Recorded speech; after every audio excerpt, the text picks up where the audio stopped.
약속하셨던 주님, 그 약속을 지키사 이후로도 영원토록 나를 지키시리라 확신하네. 한번 노래합니다. 지나온 모든 세월들, 지나온 모든 세월들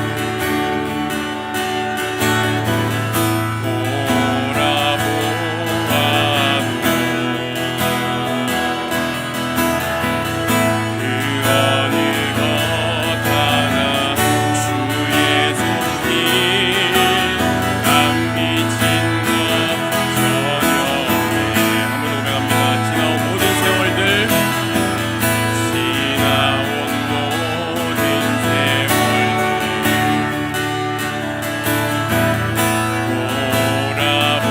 돌아보아도 그 어느 것 하나,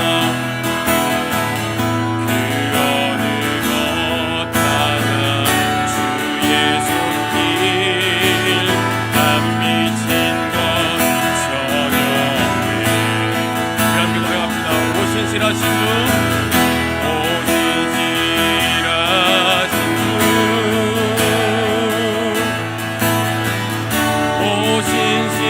오신실하신 내 너를 떠나지도 않으리라. 내 너를 버리지도 않으리라. 약속하셨던 주님, 그 약속을 지키사 이후로도 영원토록 나를 지키시리라 확신하네. 오신실하신 주, 오신실하신 주,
이렇게 요점을 정리하겠습니다. 세 가지 대지가 나와 있죠. 부모에 대한 자녀의 도리는 뭐라고요? 두 가지가 순종과 공경이고, 그게 두 번째는 순종의 조건이고, 마지막 세 번째는 순종의 이유입니다. 자, 그러면 1번에 부모에 대한 자녀의 도리 순종과 공경인데 1절에 분명히 나오죠. 순종하라. 예수님께서 친히 모범을 보이셨는데 순종의 의미가 뭐라고 나와 있나요? 권위를 인정하면서 부모의 말을 잘 듣는 것이다. 오문을 보면 아래에서 듣는다. 순종의 의미는 첫 번째는 겸손하게 듣는다. 그 다음에 그 말을 따르는 것이다. 잘 듣는 것이 중요하고요, 그 말을 따라가는 것, 부모의 권위를 인정하는 것이 순종이다. 그럼 공경은 어떻습니까? 순종이 행동이라면 공경이란 거는 마음이죠. 존경하는 마음, 존경하고 또 존중하는 마음으로 가야 된다. 이게 이제 공경이라는 것이죠. 아무리 말을 잘 들어도 듣는 척하는 거죠. 공경과 존중이 없으면. 그래서 순종과 공경이 너무나 중요하고요. 공경의 의미가 존경하는 마음의 태도가 있지만은, 이제 여기에 원문을 제가 연구해 보니까 노년의 때 부모의 필요를 채워주는 것이 있다고 하죠. 물질적으로 자녀들이 부모님이 힘들 때 도와주고 또 부모님을 잘 이렇게 돌봐주고 하는 부분들은 너무나 중요한 공경의 의미라고 볼 수가 있습니다. 두 번째, 순종의 조건을 보겠습니다. 우리는 부모의 말을 순종해야 됩니다. 순종을 잘해야 되죠. 근데 순종을 할 때 조건이 있다는 그랬죠. 자, 1절에 누구 안에서요? 주 안에서. 이게 왜 중요한가 하면은 부모의 말씀에 순종해야 되는데 순종을 할 수 없는 상황이 있죠. 어떨 때 그렇습니까? 자, 두 가지가 있다 그랬는데요. 죄를 짓게 할 때는 순종하면 안 되고, 또 하나 언제입니까? 신앙의 위배가 될 때, 예수 믿지 마. 예를 들면은 예배 드리지 마라. 그럴 때 순종하면 안 되죠. 그러나 최대한 예를 지켜서 부모님께 존중하면서 내가 왜 신앙생활 하는지를 할 수 있는 성숙된 마음이 필요하다는 거죠. 그래서 주 안에서란 말은 중요합니다. 주님의 뭐 안에서요? 말씀 안에서. 그래서 우리가 말씀을 잘 알아야 되죠. 주의 말씀 안에서 순종해야 된다. 그 다음에 이 주 안에서 두 번째는 부모님께 순종하듯이. 그래서 보이는 부모에게 순종하는 것은 보이지 않는 예수님께 순종하는 것과 똑같다. 주 안에서란 말은 예수님께 순종하듯이 부모에게 순종해야 된다. 자, 오늘 이런 말씀은요, 우리 부모님들이 자녀들에게도 가르칠 필요가 있습니다. 굉장히 중요하죠. 자, 순종의 이유 보겠습니다. 왜 이렇게 순종해야 되는가? 짧은 구절이지만 너무 명쾌하게 논리적으로 바울이 말하고 있죠. 세 가지가 있습니다. 부모에게 순종하는 것이 무엇 때문에요? 옳기 때문이다 그랬죠. 이것이 옳으니라. 이것이 옳다는 것은 어떤 의미라 그랬습니까? 본성에 심겨진 자연의 법칙이다. 하나님이 천지를 다 창조하신 다음에 동물이나 사람의 본성 안에 부모는 자녀를, 자녀는 부모를 향한 도리를 다 본성적으로 심어주셨다. 유교나 불교나 기독교나 모든 사람들에게 하나님이 그렇게 하셨구나. 두 번째, 부모에게 순종한 이유가 무엇입니까? 첫 계명이다. 하나님의 무엇이기 때문에요? 계명이기 때문이죠. 이게 하나님의 말씀이구나. 하나님이 그렇게 하라고 말씀하셨어요. 요거는 이제 신자들에게 주어지는 특별한 의미라고 볼 수가 있겠죠. 근데 왜 첫 계명인가? 왜 첫 계명이라 그랬나요? 이웃과 관계된 첫 계명이죠. 우리가 태어나면 누가 제일 먼저 관계를 가지나, 인간관계가요? 그래서 첫 계명입니다. 예수님은 하나님을 사랑한 것과 이웃 사랑으로 이렇게 1계명에서 4계명까지는 보통 하나님의 사랑, 5에서 10계명까지는 이웃 사랑으로 봅니다. 그죠? 이웃 사랑에 대한 계명 중에 제일 먼저가 부모를 공경하라. 5번째 계명이 나와 있지 않습니까? 그래서 인간관계의 첫 단추는 내가 태어났을 때 부모와의 관계이기 때문에 이것은 첫 계명이라고 말씀하신다. 이렇게 보고 있습니다. 그래서 부모와의 관계가 깨어지게 되면 모든 인간관계가 깨어진다. 이만큼 주님이 강조하셨다는 것입니다. 세 번째, 부모에게 순종하게 되면 무엇이 있기 때문인가요? 약속이. 그래서 약속 있는 첫 계명이다. 그래서 이것이 옳으니라, 첫 계명이다. 약속 있는 첫 계명이다. 어떤 약속인가 하면 두 가지가 있죠. 형통과 장수, 잘 된다는 거 형통이고요. 네가 장수할 것이다, 오래 산다는 것이 보편적인 육적인 복입니다. 이게 무슨 말인가 하면 하나님께서는 하나님을 믿는 사람이든 그렇지 않은 사람이든 부모에게 순종하는 사람에게 보편적으로 형통과 장수의 복을 주신다. 육적인 복이죠. 그래서 제가 몇 가지 예를 드렸습니다. 부모의 말씀을 잘 듣게 되면 잘 되고 오래 살 가능성이 많습니다.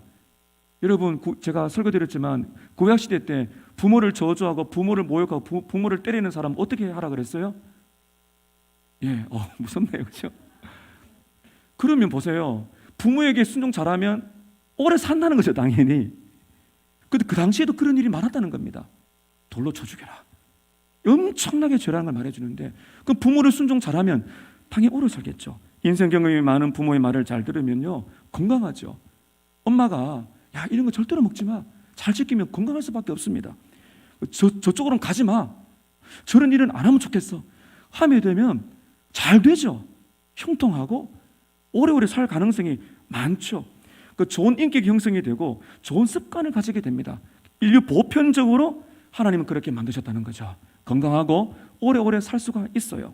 자, 그런데 더 중요한 거는 형통과 장수, 내가 잘 되고 오래 살겠다는 이것은 특별한 복이 더 중요하다.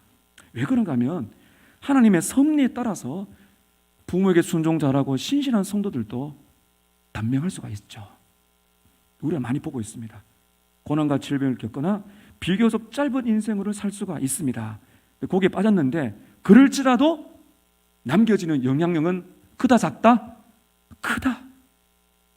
그렇게 믿음으로 살아가다가 인생을 단명한다 할지라도 하나님은 그 사람을 통해서 남겨지는 유산은 많게 하신다. 이걸 우리가 알아야 고난을 이겨낼 수가 있습니다. 예수님도 몇 년을 사셨어요? 예, 그렇죠. 30대 초반에 돌아가셨잖아요.